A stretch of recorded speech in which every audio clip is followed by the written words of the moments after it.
welcome to this episode of The Balanced Mind, where we're going to be talking about addressing confidence issues. Joining me today, as always, is Richard Brewin, my co-host. How are you doing, Richard? I'm good. Hello, everybody. Thank you. And I hope you're all ready to look at the intersection of behaviour, cognitive and cognition and emotional well-being, so we can understand what's really going on for us. So confidence then, obviously, I guess this sits more in my bag, but confidence is as I understand it, can be quite a big issue for people out there in the accountancy and bookkeeping world, can't it, Richard? Yeah, it's a huge issue. We talk a lot about the shortage of resources, in particular about not having enough time, not having enough people, not having the skill sets necessarily, not having enough clients. But actually one of the biggest shortages that we have within the professions is confidence and lacking self-confidence. Well, I guess both sides, lacking self-confidence, but also then lacking confidence in our firms, our systems, and our processes, and the world around us. I Yeah. think it's got nothing to do with the sort of people who are attracted to accounting and bookkeeping. I hear that said, or that's what accountants are like. Well, I don't buy into that. I don't buy into that. Accountants just same as anybody else.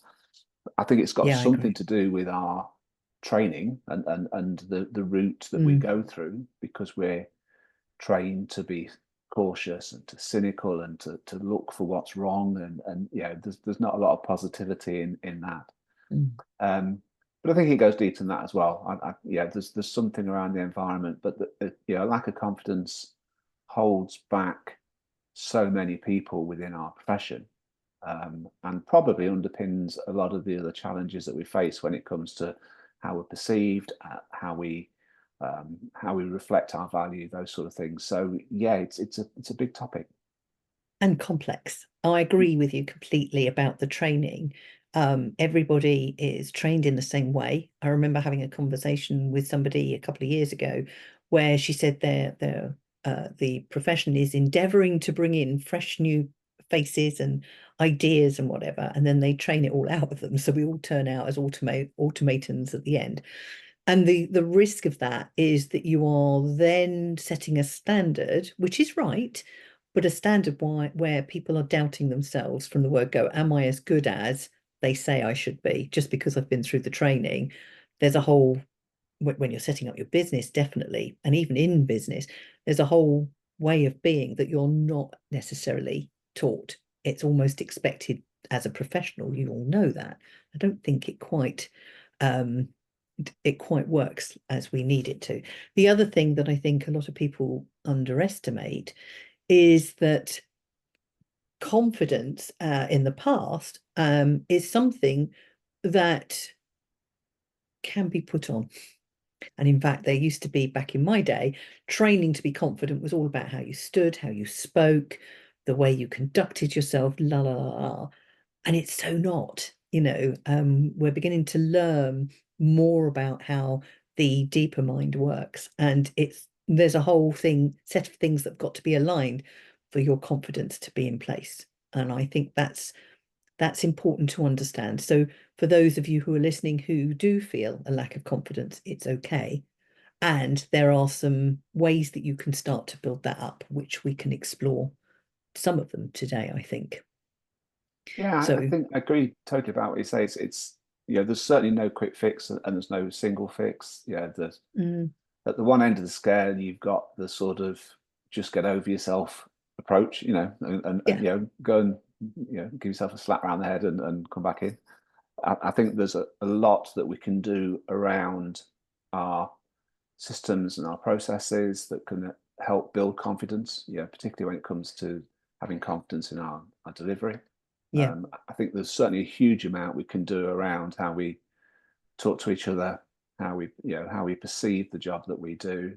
I think sometimes, I certainly remember in my own career, which we're in year 44 of that career now, and I Who's go back to counting? me for a start off. I go back just 3 months of that career because I've probably said before, I never intended to be an accountant. I just fell into accountancy because I couldn't get a job anywhere else. And for 3 months, I didn't have a clue. Absolutely didn't have a clue. I enjoyed going into the office. I enjoyed office life. I was actually okay doing the tasks that I was being given in the office. But when it came to the studying, the things that I needed to do to start my route qualifying as an accountant, I really was in the depths of despair. I thought, I'm never going to get this. I just don't know this. I made a horrendous mistake coming into this profession. Everybody else in the room was flying and it was making perfect sense. And I'm like, I don't get it. And I passed a set of exams 3 months in.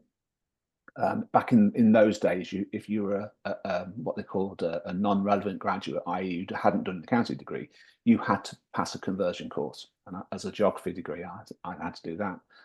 And 3 months in, somehow I passed those exams. I have no idea to this day how I did it, but I remember vividly the feeling about, okay, I must know something. Yeah, and it was almost like a physical boost, a push in the back that I was like, okay, I've not made a horrendous mistake. I'm the one who was actually wrong because I thought I had. And so I think sometimes you can have those moments that you can go, okay, yes, that boosted my confidence. Now, of course, that was 3 months into a 40-odd year career, and there were many times during that time when I lacked confidence. People will tell me these days, it's all right for you, Richard, you can do these things and all the rest of it. Well, some of that is down to having done it for 44 years and found every wrong way to do it and ended up the right way. But also, it's not, there's still things to this day that I lack confidence in. I'm just far better, I guess, at putting myself in situations where I can be more confident. And some of that comes with age, doesn't it? But not all of our viewers want to wait until they're in the 60s before they actually crack out to do this job. Exactly. And I thank you so much for sharing your own journey with confidence. And this is the other thing I think people misunderstand about confidence. It's not a one and done thing. You're not confident and learn to be confident, and then you never have any lack of confidence again. Confidence is a feedback system from the body to say something's not right. I'm not sure about this. What are you doing? And it's a validation, it's a questioning who you are or what you're doing. And it's feeling unsafe. So when you go into new things, you will feel maybe a lack of confidence unless you can pull very strongly on successes in the past, because that deeper mind only ever works in the past. It doesn't understand the future and it understands the now. So depending on how you're reacting to it, and that will be down to your mindset overall, you may find that you're struggling. And I was talking about this morning as well, was that, that the skill set and the ways of being you need for a one-man band to what you need for £1 million business are very different. And in that scale of growth, your confidence may take some hits, and it's okay. It's the recovery rate that's important here, and knowing that you can get back to it. And knowing that when you are feeling a lack of confidence, what is going on that you need right now to overcome it? Because it could be doubt, it could be fear, it could be, you've got a belief going on, I'm not good enough, or you're comparing yourself to somebody. Oh my Lord, that's one of the biggest ones. Because what I loved about what you said is everybody else seemed to be sailing through their exams in that early time. You don't know what was going on beyond the surface. They may have been fake it till you make it and all that. Doesn't mean to say they weren't feeling a lack of confidence, because confidence is our internal measurement of how we're doing, I think. Yeah, and I think it's interesting, for instance, to pick up on that point, because if I go back to those times, the vast majority of the students in the room were from what at the time would have been called top 10 firms, would now be called top 4 firms. And so that there's a degree of confidence that comes with working with that sort of firm for a startup, I think. And also, you were talking earlier about this idea of how you dress, how you talk, all that sort of Yes. training that comes along with it. So there's a bit of an artificial front end to that confidence, isn't there? I wonder whether how much of it is down to the expectations we set on ourselves? Because as professional advisors, we are, we think that everyone comes to us for the questions, for the answers. We think that we're the people who should be able to fix everything. And because we know we can't, it introduces that self-doubt. And yet, clearly, the person who has come to us has confidence in us. If the viewers and the listeners on this call now, if you're thinking, okay, I'm not very confident, I'm not sure I'm that good, or the rest of it, chances are you've got 50, 100, 200, 500,000 clients. So there's actually a lot of people who would disagree with you. And I wonder how much of this is just it's a really internal thing almost, isn't it? It's very internal. And you're right. And interestingly, this is where self-doubt can be part of it. It's not the whole thing, but self-doubt can be part of it, because somebody can tell you something about yourself and you can just dismiss it. Yeah, okay. Oh, that's normal. Everybody does that, don't they? No, they don't. And I think in the Western world, but definitely in the UK, we do not celebrate people doing well or success. We've still got some resonances of the past where you need to keep people down so they don't get beyond themselves, don't we? And of course, that can't help the matter. That cannot help people who are brought up in an environment where you didn't sing your own praises, and parents didn't sing your praises. I think it's changing, possibly in the last generation or two, but before that, not so much. And consequently, we take that role over once we leave the parental home and we set off on our own. We've got our own voice, which is actually originally one of the parents giving us a hard time, and we take it on. And so confidence is knocked, and we just continue that trend.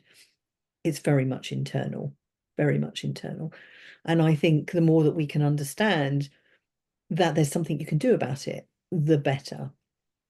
And if now is an appropriate time, one of the things that I would like my clients who come to see me to go away with is an increase in the belief in themselves. So many people say they believe in themselves, but there are certain areas where they don't, because it's like confidence. It can be very much state dependent and environment dependent and time of life dependent. I want them to trust themselves. Another big factor, I think, underpins confidence. If you doubt yourself, you're constantly second guessing yourself. And let's face it, in this profession, that is exactly what you have to do, don't you? You've got to be right. You've got to be sure. If you're doing that, you're not trusting yourself as much as you should. And I think there's always room for improvement there. Loving yourself. For some people, they're that's a bit namby-pamby. But actually, loving yourself is respecting yourself. It's making sure that your needs are met first, that your self-care is okay, that, you can appreciate what you're bringing to the table. You get those three things together, and I think your confidence can begin to soar.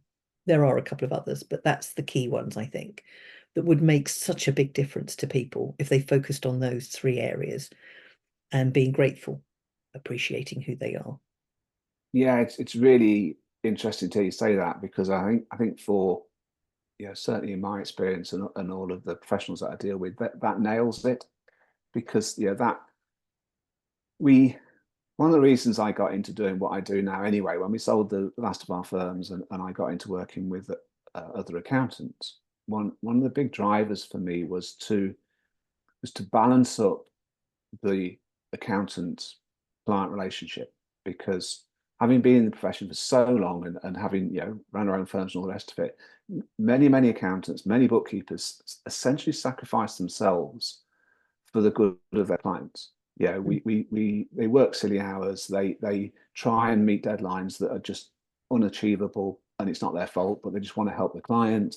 They do stuff for nothing. And it's all because they want to help their client, and so they sacrifice themselves accordingly. And that's not right, because it means that it's ourselves, it's our own health, it's our families who are missing out. And so balancing things up is a big driver for me.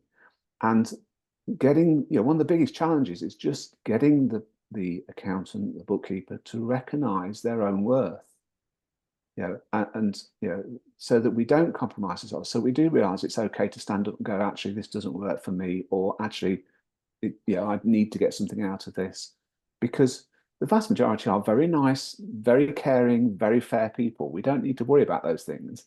We shouldn't be compromising ourselves to try and reflect them. And it does link into this, this fundamental thing about what are we worth, and because we don't celebrate our successes. When we do a good job, we just go, okay, well, that's done. I'll move on to the next one. That's what we always do. That's what was expected. We deem doing a good job as just doing our job. Yes.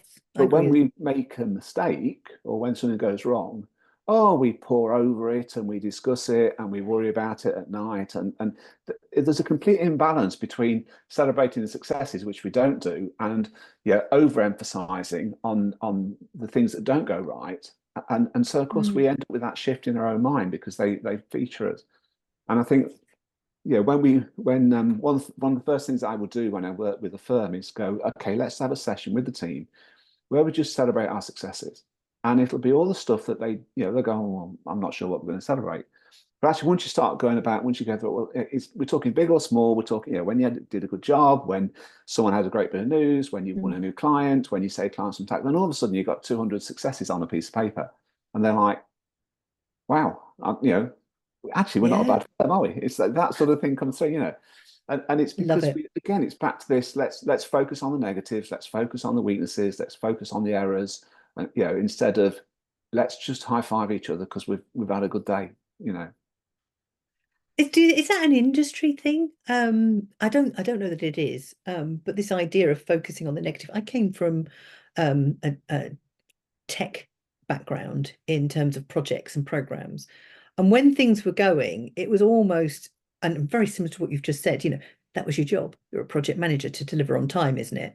Well, clearly you have no concept of project management because, if a project comes in time, there wasn't clearly enough stretching going on for what needed to be delivered. For most projects, there's so many moving parts, it's never going to arrive on time. I'm not saying it's going to be uber late, like some are. Not talking about the tunnel that they're trying to build at the moment, but I'm talking smaller tech ones. But we always focused on the risks and the issues and the learnings, and the learnings were not always positive. So I don't know whether that's something that is innate in humans. I suspect it is, but whether it's certainly, as we're talking about accountants and bookkeepers, whether that's just the way that they've been programmed over the course of their training. What do you think? I think, obviously it's important to be aware of the risks and the mistakes and to analyze those and do something about it. But it's as important to look at what's gone well and to celebrate those successes. Back in the day when I was doing audit with KPMG, at the end of every large audit, there would always be an audit meal. And everybody involved in the audit and the tax would all come out, and you'd just all have you'd celebrate the conclusion of a project. Lovely. That's something that firms, smaller firms in particular, just do not do. The conclusion of the project means that you're starting another one. And there's no time to sort of, if there is any review of that project, it tends to be autopsy style review. Let's dig in and see what's gone wrong. Exactly, and that's good. That's good because we want to improve it for next time. But let's go. That was great. That was done really well. We don't. It is this concept of it's just in my job, and I think that's part of the problem, because just because we do something every day and we find it fairly straightforward, fairly standard, doesn't mean to say it doesn't have value. Doesn't mean to say it's not been done successfully. But we do. We just sort of, we're on the lookout for things going wrong, rather than let's just recognize we've had a really good day today. Let's just recognize you've done a great job there. I think it's something that I'm hoping that over the years it changes, because when you look at Gen Z coming in, the younger millennials, this sort of thing, then they're more driven to have these sort of conversations, and I think that's a good thing. But as a profession, because we've been so obsessed with delivery, it's all about getting to the end of the job, getting the tax return out, getting the accounts out, then we almost completely bypass the human side of that. Yeah, and we don't even talk about them in terms of projects, but they are. Even if it's only taking 2 hours, it's still a project. Yeah, and so let's recognize that when we do a good job, yeah, and let's recognize when we deliver value, because it's every day. Yeah, and that's not happy, and people don't feel like that, do they? Don't feel like yeah. I'm not saying every day's a happy, clappy, great day, but every day we do something. When did we last have a conversation with a client where there was no value in that conversation? Doesn't happen. No. And it doesn't have to be happy, clappy, does it? It just satisfied, quietly satisfied. That was good. I've got that done.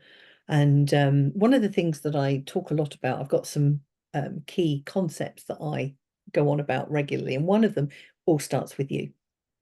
And the reason I did that is obviously because it's all about the inner world, and we've got to make the shifts internally in order to see the shifts externally. But it's interesting because one of the things that really helped my confidence at various points in my career was having somebody in a more senior role tell me, "That's good. Well done. I'm really pleased with the way you did that."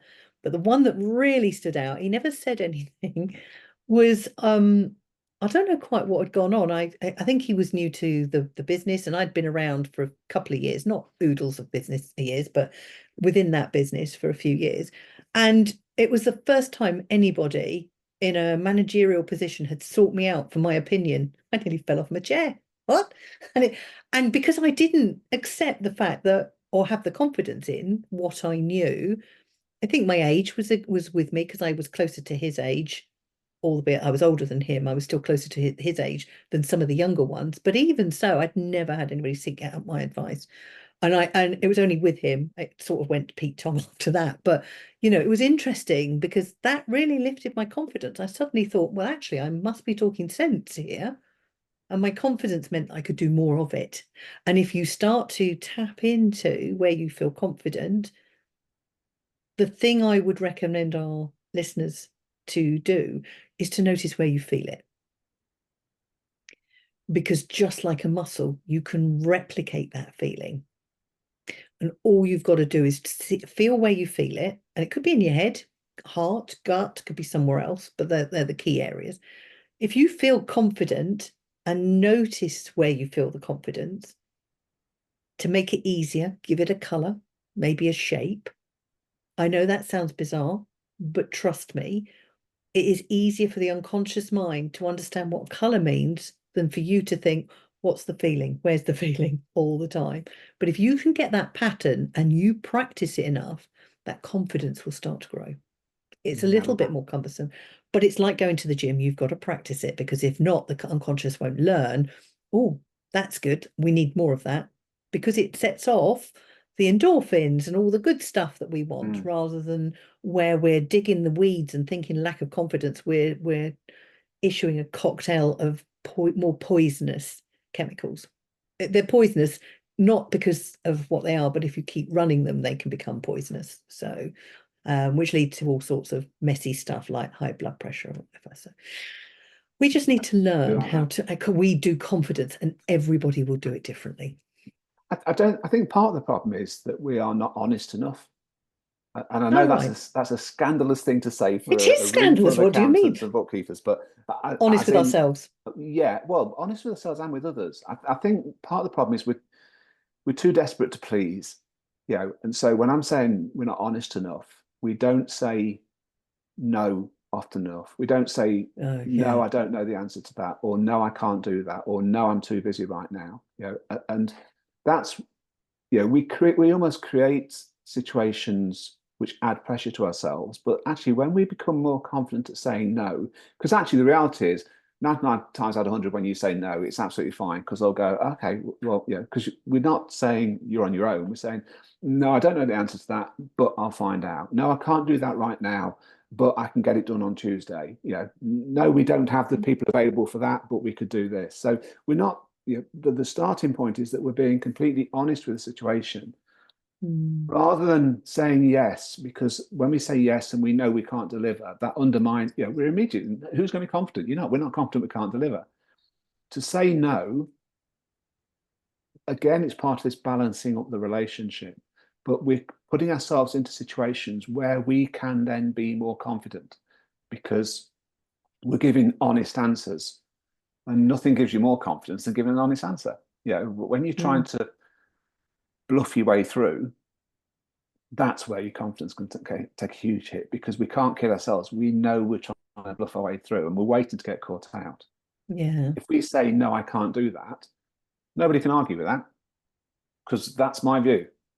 They might say, okay, well, for instance, if it's your boss, your boss might go, well, actually, I think you can. And your boss can then has an opportunity to show some faith in you.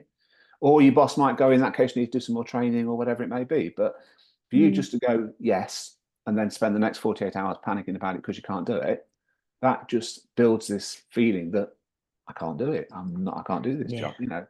If we Mm. were just a little bit more honest, in fact, a lot more honest from the outset with Mm. ourselves, with colleagues, with clients, with bosses, I think we create situations where we are then more confident about what we do. I agree. And I think the more that we can believe, trust, and love ourselves, and that love, remember, is a whole set of other adjectives that go behind it that sits better. You've talked about valuing yourself, that sort of thing. The more you can do those three things, the confidence will come very quickly. And I've just talked about the situational thing. If you can see or feel or notice where you feel confidence, you can practice that with the small wins. Oh, well, I did that because you're right, we don't recognize them enough. And the more we do, the more we can, the more we can, the more we do. It's a beautiful cycle that you set up. Mm. And so consequently, becoming more honest with yourself will be part for the course, I think, as you move through that. So I can't believe it, but we are rattling through here. This half an hour, we've probably got about 5 minutes. And I just wonder, from your perspective, what would you suggest?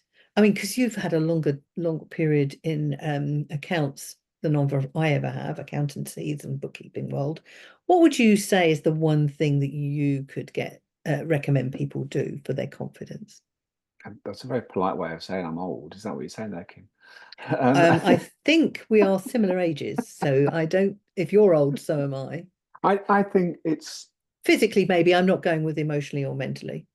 yeah, I think I think to write down your successes, to write down the things what you said there about recognizing the moment and how it feels and Mm, giving it a color. I think that's to do that on a daily basis because we all have wins every day, no we matter do. how small, no matter how nightmarish the rest of the day has gone. There'll be a win there. You got to work on time, or you bought a great lunch, or there'll be something in the day that has gone that went well. And I Mm, think we need to extract those and almost have your own. Whether some people like to have sort of tangible things. They'll keep a jar and they'll put a pebble in every time they have a win or something. And you see the pebbles. Once you get past the mark, you go out and treat yourself. Others, it's just like, let's just make a note. Just, the fact that you've cleared three things off your to-do list. The whole to-do list may have increased by six on the day because there's more stuff coming, but you've cleared three things. I think to mm, tangibly record, register your wins, because it makes you think about that side of the day. It makes you, instead of coming home worrying about what didn't go well, yeah. we look deliberately for the things that did go well. I don't care how small it is, but there'll be something every day. You manage to avoid running over a pigeon on the way to work, whatever it may be. There'll be a win in the day, and I think to Yeah. record those, you think actually it's not been a complete disaster. No. Thank you for that. And just to top on that, because I think what you've said leads nicely into the fact that one of the ways we can improve our mindset into more of a growth one and a positive one is by doing just what you've said, focusing on the positive, because the unconscious mind will learn that and find new neural pathways that mean that you don't even have to struggle to find it. It will just keep saying, what about this? And what about this? And what about this? And it will just keep telling you. And eventually it will just become part of the norm, if you like. So a new norm. Yes, I was just thinking of something witty to say there. That didn't happen, but that's okay. Well, look, thank you very much then. And in our next episode, we're going to be looking at happiness, I believe, the importance of being happy. So it follows on quite nicely from this, I think. I think so. Yeah, look forward to it. Me too. So I'll talk to you then. Thank you, listeners. Bye.